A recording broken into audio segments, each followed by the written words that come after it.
શું વાત છે, પેપર નેપકિનના બાબલાઓ ડાન્સ કરી રહ્યા છે, એ પણ ફક્ત ફૂટપટ્ટીથી. Yes, it is very much possible and let's try today.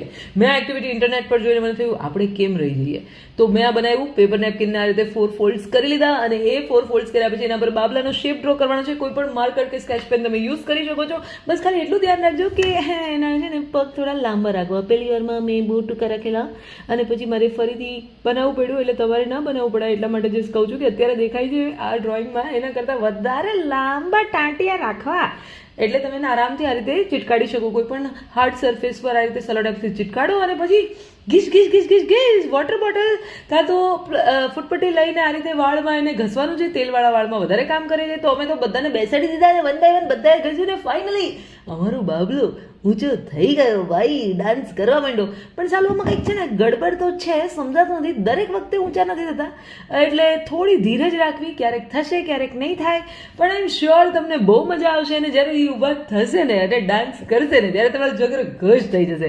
બસ ખાલી એક ધ્યાન રાખો કે મારી છોકરીની જેમ આમ કર્યું ને આવું ના થવું જોઈએ. એને બાબલાને સીધું હાથમાં લઈ લીધું, એના પૂરજા વેરી નાખ્યા અને બધી બાજુથી તોડી ફાડી નાખ્યું. પછી કે મારે પાછું ચીટકાડવું છે.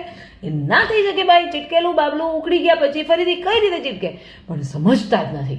તમે એકવાર ટ્રાય કરો અને મને કહો કેવો એક્સપિરિયન્સ રહ્યો.